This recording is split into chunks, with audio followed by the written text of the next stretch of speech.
கர்த்தருடைய பரிசுத்த நாமத்துக்கு ஸ்தோத்திரம்.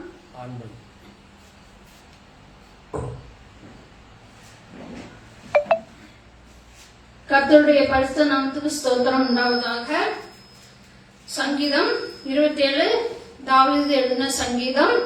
முதலாவது வசனம், கர்த்தர் என் வெளிச்சமும் என் இரட்சிப்புமானவர், யாருக்கு பயப்படுவேன் என்று சொல்லப்பட்டிருக்கிறது. இந்த உலகத்துல வாழும் ஒவ்வொருடைய தேவனுடைய பிள்ளைகளுக்கு தேவன் தருவது வெளிச்சம். அந்த வெளிச்சத்தில் நாம் நடக்கும் போது நாம் இருளில் இடர மாட்டோம். எப்போது நம்ம இருளில் இடராது இருப்போம்? வாசிக்கலாம். ரோமர் 13:12. இரவு சென்று போயிற்று, பகல் சமீபமாயிற்று, ஆகையால் அந்த காலத்தின் கிரியைகளை நாம் தள்ளிவிட்டு ஒளியின் ஆயுதங்களை தரித்துக் கொள்ள கடவோம் என்று சொல்லப்பட்டிருக்கிறது. ஒளியின் ஆயுதம் எது? ஒளியின் ஆயுதம் இருக்கிறது. எப்பவுமே நம்ம அந்த ஒளியின் ஆயுதத்தை தரித்து கொண்டு இருக்கணும். ஒவ்வொரு நாளும் நம்ம அதை தரித்து கொண்டு இருக்கிறோம். அதுதான் ரட்சணின் என்னும் தலை சீரா, நீதி என்னும் மார்க்கவஸ்தம், சத்தியம் என்னும் ஆவி என்னும் பட்டயம், ஆயுதம் என்னும் பாதரட்சை, விசுவாசம் என்னும் கேடும் ஆவி என்னும் பட்டயத்தை பிடிக்கணும். இதே நமக்குள்ளாக இருக்கணும். இருக்கும்போதுதான் ஒளியின் ஆயுதம் இருக்கும்போதுதான் நம்ம வெளிச்சத்துல நடக்க முடியும். வாசிக்கலாம் லூக்கா. அதனாலதான் நம்ம என்ன செய்ய முடியும்? இடர முடியாது. ஒளியின் ஆயுதம் இல்லைன்னு வைங்க, நம்ம ஈஸியா இடறி உள்ளவர்களா இருக்கிறோம். அடுத்து பாத்தீங்கன்னா எபேசியர் 5:8 பாத்தீங்கன்னா, வெளிச்சத்தின் பிள்ளைகளாய் நடந்து கொள்ளுங்கள் என்று அங்கே சொல்லப்பட்டிருக்கிறது. லூக்கா 11:35 நம்ம பார்த்தோம் என்றால், ஆகையால் உன்னில் உள்ள வெளிச்சம் இருளாகாதபடிக்கு எச்சரிக்கையாயிருங்கள் அப்படின்னு சொல்லப்பட்டிருக்கிறது. எப்படி இருக்கணுமா? எச்சரிக்கையாய் நம்ம இருக்கணும். எப்பவுமே நம்ம என்ன செய்யணும்? விழித்திருக்கணும். அது விடாத படிக்க, அந்த வெளிச்சத்தை நம்ம விடாத படிக்க, அந்த ஒளி நாளத்தை தரித்து கொண்டு நம்ம விழித்து இருக்கும் போதுதான் என்ன செய்ய முடியும்? அந்த வெளிச்சத்தை விட்டு நம்ம விலக முடியாது. இந்த யாரு இந்த உலகத்துல வாழும்போது எரிந்து பிரகாசிக்கிற ஒளியா இருந்தார்? யாரு எரிந்து பிரகாசிக்கிற ஒரு ஒளியா இருந்தார்? புதிய ஏற்பாட்டு காலத்துல யோவான் ஸ்நானன் எழுந்து பிரகாசிக்கிற ஒளியா இருந்தார். நாம இன்னைக்கு எரிந்து பிரகாசிக்கிற ஒளியா இருக்கிறோம். மற்றவர்களுக்கு அவர்கள் நம்மை பார்க்கும்போது நம்மகிட்ட ஒளி இருக்குது, கர்த்தருடைய இயேசுவோட ஒளி வார்த்தை இருக்குன்னு சொல்லி பாக்குறாங்களா? இந்த ஒளி நமக்குள்ள இருந்தாதான் அடுத்தவங்கள ஒளியில நம்ம கொண்டு வர முடியும். அந்த ஒளி இல்லைன்னா முடியாது, கொண்டு வர முடியாது. அவங்கள அந்த ஒளி நமக்குள்ள இருக்கணும் இல்லையா? எப்படி யோவான் எழுந்து பிரகாசிக்கிற ஒளியா இருந்தது போல நாமும் எழுந்து பிரகாசிக்கிற ஒளியாக இருக்க வேண்டும். ஹல்லேலூயா. தாவீதுடைய வாழ்க்கையில அவர் என் வெளிச்சமும் என் இரட்சிப்புமானவர் ஆயிருக்கிறார் என்று சொல்லி, அதனால அவர் என்ன சொல்றான்? நான் பயப்பட தேவையில்லைன்னு சொல்றான். நம்முடைய வாழ்க்கையிலும் அவர் வெளிச்சமாக இரட்சகராய் இருக்கும் போது நாமும் எதற்கும் பயப்பட தேவையில்லை. அன்பிலே பயம் இல்லை, பூர்ண அன்பு பயத்தை புறம்பே தள்ளும் இல்லையா? அன்பு, ஆண்டவருடைய அன்பு இருக்கும் போதுதான் என்ன செய்யணும்? நம்ம பயப்பட மாட்டோம். அந்த பயம் விட்டு இயேசுப்பா அன்புல நம்ம நினைச்சிருக்கும் போது பயம் பூர்ண அன்பு புறம்பே தள்ளும் என்று சொல்லப்பட்டிருக்கிறது. அடுத்த 2வது பாகம் பாத்தீங்கன்னா, 2வது பாகம் வாசிங்க. கர்த்தரின் ஜீவனின் பலனானவர், யாருக்கு அஞ்சுவேன்? கர்த்தரின் ஜீவனில் பலனானவர், யாருக்கு அஞ்சுவேன்? தேவனை, ஒரு மனுஷன் தேவனை பலனாக கொண்ட தன்னுடைய வாழ்க்கையில் கொண்டவன் அவன் எந்த போராட்டத்திலும், எந்த கஷ்டத்திலையும், எந்த துன்பத்திலையும் தேவன் எனக்கு ஜீவனில் பலனாய் இருக்கிறார் என்று தைரியத்தோடு அவன் காணப்படுவான். தைரியம் அவனுக்குள்ளாக இருக்கும். எப்படிப்பட்ட தைரியம் அப்படின்னு பார்த்தோம்னா, நீதிமொழிகள் 28:1 சொல்லப்படுகிறது, ஒருவரும் தொடராதிருந்தும் துன்மார்க்கர் ஓடி போகிறார்கள், நீதிமான்கள் சிங்கத்தை போல் தைரியமாயிருக்கிறார்கள். நம்மளாம் நீதிமான்களா?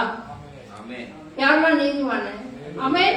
எல்லாருமே நீதிமான்களாக்கப்பட்டு இருக்கிறோம். இன்னைக்கு தைரியமா இருக்கிறீங்களா? சிங்கத்தை போல தைரியமா இருக்கிறீங்களா? எந்த சூழ்நிலையிலும், எந்த கஷ்டம் வந்தாலும், எந்த நஷ்டம் வந்தாலும், எந்த வேதனைகள், எந்த துன்பங்கள் வந்தாலும் கர்த்தருக்குள் சிங்கத்தை போல தைரியமா இருக்கிறீங்களா? யார் இந்த சிங்கத்தை போல தைரியமா இருந்தது பாத்தீங்கன்னா தானியேலை பார்க்கலாம். தானியேல் சிங்கத்தை போல தைரியமா இருந்தனால்தான் அந்த சிங்க குகையில போக முடிஞ்சது, தைரியமா போக முடிஞ்சது. ஏசப்பா என்னை பாதுகாத்துக்கு வருவான்னு சொல்லி தைரியமா சென்றான். வெற்றி பெற்றானா இல்லையா? ஜெயம் எடுத்தானா இல்லையா? அதனால உங்களால முடியுமா ஜெயம் எடுக்க? நீங்க தைரியமா இருந்தீங்கன்னா, சிங்கத்தை போல ஏசப்பாக்குள்ள தைரியமா இருந்தீங்கன்னா, உங்களாலையும் என்ன செய்ய முடியும்? எல்லா சூழ்நிலையிலும் ஜெயம் எடுக்க முடியும். கர்த்தருடைய பலத்தால, ஜீவனில் பலத்தால கண்டிப்பா வெற்றி எடுக்க முடியும். ஆமென். அல்லேலூயா. இரண்டாவது வசனம், என் சத்துருக்கள் என் பகைஞருமாகிய பொல்லாதவர்கள் என் மாம்சத்தை பட்சிக்க என்னை நெருக்குகையில் அவர்களே இடறி விழுந்தார்கள் என்று அங்கே சொல்லப்பட்டிருக்கிறது. ஒரு பெரும் படையை ஒரு தனி மனிதன் கர்த்தருடைய பலத்தினால், அதாவது ஆவியானவருடைய துணை கொண்டு வெற்றி எதிர்க்க முடியும், எதிர்த்து வெற்றி பெற முடியும் என்று தாவீது விசுவாசித்தான். ஹல்லேலூயா. மாம்சத்தில் பட்சிக்கையில் அங்க எழுதியிருக்கிறது அந்த வசனத்துல பாத்தீங்கன்னா, என் பகைஞனும் கொல்லாதவன் என் மாம்சத்தை பட்சிக்கையில்.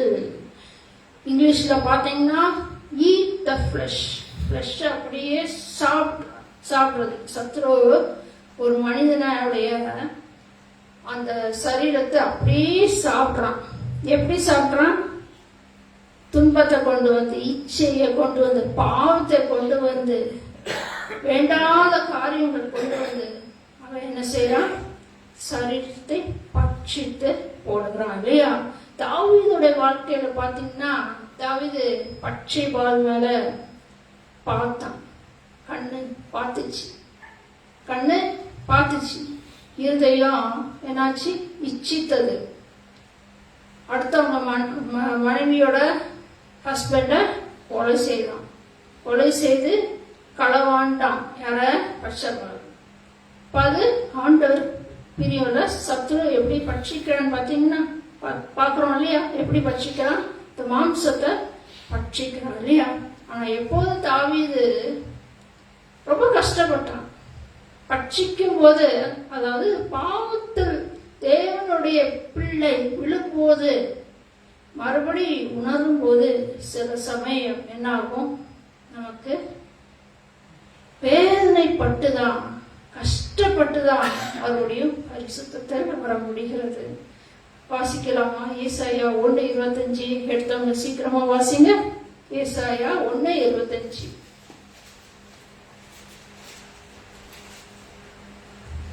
நான் என் கையை உன்னிடமாய் திருப்பி உன் கழிவு நீங்க உன்னை சுத்தமாய் குணமிட்டு உன் ஈயத்தை எல்லாம் நீக்குவேன்.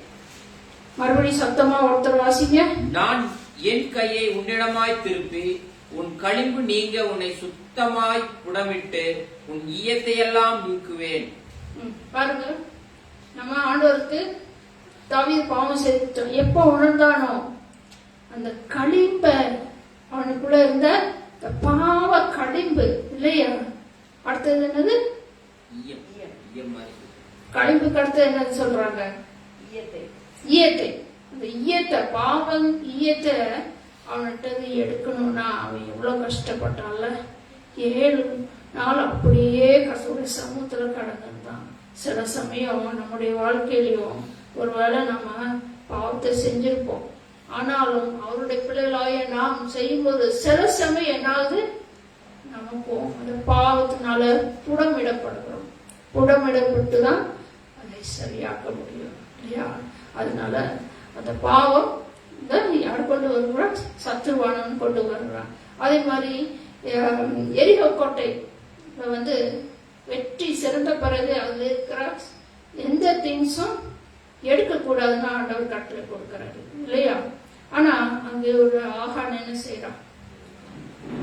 கொஞ்சம் திங்ஸ் என்ன பாக்குறான்? கண்ணால பார்த்து இச்சிக்கிறான். இச்சிக்குது கை. கை என்ன செய்யுது?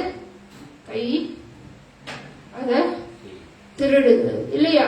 திருடுறான். இப்ப கையும் என்ன செய்யுது? சத்ருவானும் நிச்சயிக்க செய்யறான் இல்லையா? பாவத்துக்கு செய்யறான் இல்லையா? அது போலதான் இந்த ஒரு வாலிபன் தன்னுடைய ஃப்ரெண்ட்ஸோட சேர்ந்து ஒரு ரிவருக்கு போலான்னு பிளான் பண்ணாங்க. அவங்க பேரண்ட்ஸ் சொன்னாங்க அது ரொம்ப ஆபத்தான ஒரு ரிவர், வேண்டாம், அங்க நிறைய பேர் இறந்துட்டாங்க அந்த சூழல்ல சொல்லி சொன்னப்போ அவங்க கேட்காம கால் துரிதமாய் ஓடி அந்த மெயினான அந்த வாலிபன் டேஞ்சர்னு போட்ட இடம் தாண்டி நான் இதுல குளிப்பேன்னு சொல்லி போனான். ஆளு அவுட்டு, செத்துட்டான். பேரண்ட்ஸ் சொல்றாங்க போகாது. அதாவது கீழ்படியாம போனனால என்னாச்சு? இறந்து போயிட்டா இல்லையா? அது மாதிரிதான் நாமும் வசனத்துக்கு சத்தியத்துக்கு கீழ்படியணும். கீழ்படினா சில சமயம் அது என்னது? நமக்கு வருத்தத்தை கொடுக்கிறது. பாவ வருத்தத்தை நம்ம சுமக்க வேண்டியவர்களாய் காணப்படுகிறோம். அதனால சத்தியத்தை நம்ம எப்போதும் நம்ம உள்ளத்தில் வைத்து இருக்க வேண்டும். சத்தியம்தான் என்ன செய்யுது? நமக்கு சத்தியத்தை அறிவீர்கள், சத்தியம் உங்களை விடுதலையாக்கும் என்று சொன்ன வசனம் இல்லையா? சத்தியம் தான் நம்மளை விடுதலையாக்கும். இந்த பாவத்துக்கு இடம் கொடுக்காதபடிக்கு எப்போதும் நம்ம என்ன செய்யணும்? We should stand always for the truth. சத்தியத்துக்கு மட்டும்தான் நம்ம என்ன செய்யணும்? நிக்கணும். உண்மையா நிற்கும் போதுதான் என்ன செய்யும்? அது நமக்கு விடுதலை தரும் என்று நம்ம பார்க்கலாம்.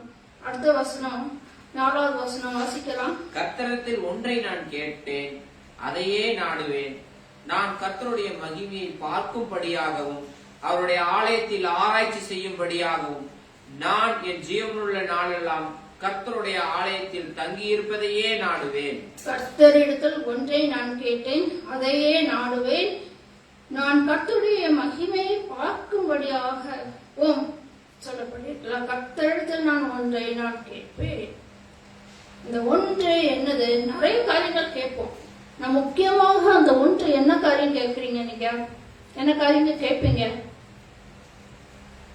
என்ன காரியம் கேட்பீங்க? பரலோகத்துக்கு எனக்கு தகுதிப்படுத்தி பரிசுத்தத்துக்கு போகணும். அந்த வாஞ்சி தான் இருக்கும் இல்லையா? ஃபர்ஸ்ட் வாஞ்சை அதுதான் இருக்கும். அதுலதான் போகணும் அப்படின்னு சொல்லி அதே தான் நம்ம வாஞ்சிக்கிறோம் இல்லையா?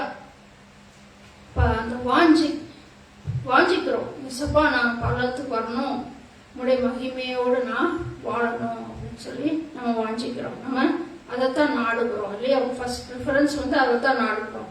ரெண்டாவது பாத்தீங்கன்னா அந்த பார்க்கிறபடி அவருடைய ஆலயத்தில் ஆராய்ச்சி செய்யும்படி சொல்லப்பட்டிருக்கிறது. ஆராய்ச்சி செய்கிறதுனா அந்த பரிசுத்த அலங்காரத்துடனே அவரை தொழுது கொள்ளுங்கள் என்று வசனம் சொல்லுகிறது. இன்னைக்கு வர்ஷிப் பண்ணீங்க, யாரெல்லாம் பரிசுத்த அலங்காரத்தோடு வர்ஷிப் பண்ணீங்க, யாரெல்லாம் ஆவியானவங்க கூட உள்ளாவுனத நீங்க அறிந்து கொண்டீங்க, யாரெல்லாம் அந்த ஃபீல் பண்ணீங்க. அம்மே நான் ஃபீல் பண்ணேன், உண்மையா இந்த ஆவியானவருடைய ஃபீலிங் எனக்கு இருந்துச்சு, அவர் இறங்குனதை நான் அனுபவிச்சேன். அதுதான் பரிசுத்தம். அலங்காரம் பரிசுத்தமாய் நம்ம வர்ஷிப் பண்ணும்போது, பரிசுத்தமாய் நம்ம இருக்கும் போதுதான் அந்த ஜீவனுள்ள தேசத்துக்கு நாம் சுதந்திரிக்க முடியும். ஜீவனுள்ள நாட்களாம் கர்த்தருடைய ஆலயத்தை தங்குவதே நாடுவேன் இல்லையா? எப்போதுமே நம்ம உள்ளத்துல யார் தங்கணும்? இயேசுவா தங்கணும். நாமும் அவருக்குள்ள தங்கணும். நீங்கள் என்னை நிலைத்திருந்தால் நான் உங்களை நிலைத்திருப்பேன் என்று வசனம் சொல்கிறது. அவருக்குள்ளாக நிலைத்திருக்கும் போது நம்ம எப்பவுமே நம்முடைய ஆலயத்தில் அவர் யார் தங்குறார்? இயேசப்பா தங்கும் போது எந்த இதுவும் இந்த பாவம் அணுகாதபடிக்கு அவர் நம்மை பாதுகாக்கிற தேவனா இருக்கிறார். 5வது வசனம், தீங்கு நாளில் அவர் என்னை தம்முடைய கூடாரத்தில் மறைத்து என்னை தமது கூடார மறைவிலே ஒளித்து வைத்து என்னை கண்மலையின் மேல் உயர்த்துவார். தாவீது எந்த போராட்டத்திலும் கலக்கத்திலும் நான் கர்த்தருடைய கூடார மறைவில் இருக்கிறதுனால அவர் என்னை கண்மலையில் உயர்த்துவார் என்று நம்பினான். இல்லையா? எனக்கு ஞாபகம் வருது, நான் ஒரு 1.5 வயசு 2 வயசுல நைட் இரவுல பைக்கில் நாங்கள் 3 பேர் வெளியே போவோம். வெளியே போயிட்டு செறிஞ்சவங்க வீட்டுக்கு வெளியே போயிட்டு திரும்பி வரும்போது நல்ல குளிரா இருக்கும். இப்போ எங்கள் அம்மா என்னை தூக்கிட்டு, மம்மி என்னை தூக்கிட்டு ஃபுல்லாக கவர் பண்ணிடுவாங்க, ஷால் ஃபுல்லாக கவர் பண்ணிடுவாங்க. அப்படி ஒரு ஃபோட்டோ இருந்துச்சு. அப்போ நான் மம்மிகிட்ட கேட்டேன், அம்மா நீங்கள் இப்படி என்னை கவர் பண்ணினா நான் எப்படி சுவாசிப்பேன்? இப்படி நீங்கள் கவர் ஃபுல்லாக தலை ஃபுல்லாக கவர் பண்ணால் நான் எப்படி சுவாசிச்சிருப்பேன் அப்படின்னு சொன்னேன். அப்போ அதுக்கு மம்மி என்ன பதில் சொன்னாங்கன்னா, உன் மேலே குளிர்படக்கூடாதுன்னு சொல்லி தான் உன்னைய அப்படி பொழிஞ்சு நான் பொதிக்கேன் அப்படின்னு சொல்லுவாங்க. அந்த மாதிரி தான் ஏசப்பா தீங்கு வரும்போது, தீங்கு நம்மளை தாக்கும்போது, போராட்டம், கஷ்டங்கள், துன்பங்கள், சத்துரு கொண்டு வருவது கூட தேவன் என்ன செய்கிறாரு? அவருடைய கூடார மறைவில் என்ன செய்கிறாரு? நம்மளை பொதிந்து பாதுகாத்துக் கொள்கிறாரு. இப்ப நாம் அடிக்கடி ஜெபிக்கிறது என்னன்னா, ஏசப்பா உங்க கோட்டுக்குள்ள என்னை வச்சு பட்டன்லாம் போட்டு என் தலை ஃபுல்லா மறைச்சி அதுக்குள்ள என்னை வச்சிருங்க. அப்படின்னா எந்த தீங்குவானுக்காது, எந்த பாவம் என்னை தொடாது. அப்படி என்ன கோட்டுக்குள்ள, உங்க கோட்டுக்குள்ள என்னை வச்சு அப்படியே மறைச்சிருங்க தான் ஜெபிக்கணும். நம்ம அப்படியே ஜெபிக்கணும். ஏசப்பா உங்க கூடார மறைக்கணும் இல்லையா? என்னை வைத்து பாதுகாத்துக் கொள்ளுங்கன்னு சொல்லும் போது தேவன் என்ன செய்கிறாரு? பாதுகாக்க தேவனா இருக்கிறார். வாசிக்கலாம் 7வது வசனம். கர்த்தாவே, நான் கூப்பிடுகிற சத்தத்தை நீர் கேட்டு எனக்கு இறங்கி எனக்கு உத்தரவு அருளி செய்யும். உண்மையாய் நம் தேவனை கூப்பிடும் போது என்ன செய்கிறாரு? நோக்கி பார்க்கும் போது தேவன் நமக்கு உத்தரவு அருளி செய்கிற தேவனா இருக்கிறார். 8:9. என் முகத்தை தேடுங்கள் என்று சொன்னீரே, உம்முடைய முகத்தையே தேடுவேன் கர்த்தாவே என்று என் இருதயம் உம்மிடத்தில் சொல்லிற்று. உமது முகத்தை எனக்கு மறையாதேயும், நீர் கோபத்துடன் உமது அடியேனை விலக்கி போடாதேயும். நீரே எனக்கு சகாயர், என் ரட்சிப்பின் தேவனே, என்னை நெகிழ விடாமலும் என்னை கைவிடாமலும் இரும். அவரை நம்ம தேடும் போது அவர் என்ன செய்வார்? நம்மளை நெகிழ விடாதபடிக்கு, கைவிடாதபடிக்கு நமக்கு சகாயம் செய்கிற தேவனா இருக்கிறார். அவர் நம்மை எதுலையும் விடாதபடிக்கு காத்து கொண்டு நம்ம காத்துக்கொள்கிற தேவனா இருக்கிறார். 10ஆம் வசனம். என் தகப்பனும் என் தாயும் என்னை கைவிட்டாலும் கர்த்தர் என்னை சேர்த்துக் கொள்வார். எல்லா சூழ்நிலையிலும் யார் கைவிட்டாலும், தகப்பனும் தாயும் கைவிட்டாலும் தேவன் என்ன செய்வார்? ஒருபோதும் கைவிட மாட்டாரு, நம்மை சேர்த்துக் கொள்வார். அவர் நம்மை கைவிட மாட்டார், நம்மை ஒருபோதும் விலகாத தேவனா இருக்கிறார். அடுத்த வசனம். கர்த்தாவே, உமது வழியை எனக்கு போதித்து என் எதிராளிகளின் நிமித்தம் சிவையான பாதையில் என்னை நடத்தும். அவர் வழியிலே நம்ம நடக்கும் போது, அவருடைய வழியில நடக்கும் போதுதான் அவருடைய சித்தத்தை நாம் அறிந்து கொள்ள முடியும். அந்த சித்தத்தை அறிந்துதான் அவருடைய வழியில அந்த சித்தத்தை நாம் செய்து முடியும் இல்லையா? அதனால நம்ம வழியில கண்டிப்பா நடக்கும்போதுதான் அந்த சித்தத்தை நாம் அறிந்து கொள்ள முடியும். 13வது வசனம். நானோ ஜீவனுள்ளோர் தேசத்திலே கர்த்தருடைய நன்மையை காண்பேன் என்று விசுவாசியாதிருந்தால் கெட்டு போயிருப்பேன். அதாவது கர்த்தருடைய ஜீவனுள்ள நாட்கள் எல்லாம் என்ன செய்யணும்? அவருடைய கூடாரத்தில் தங்குவதே நாடுவேன்னு சொன்னது போல விசுவாசத்தோடு என்ன செய்யணும்? நாமும் அதை சுதந்திரித்து கொள்ள வேண்டும். கடைசி வசனம், கர்த்தருக்கு காத்திரு, அவர் உன் இருதயத்தை ஸ்திரப்படுத்துவார். திடமனதாயிருந்து கர்த்தருக்கே காத்திரு. கர்த்தருக்குள் நாம் காத்திருக்க இருக்க, ஜெபிக்கதான் அவன் நம்மை சீர்படுத்தி, ஸ்திரப்படுத்தி, பலப்படுத்தி நிலைநிறுத்துகிற தேவனாய் இருக்கிறார். ஆமென். அல்லேலூயா. God bless you.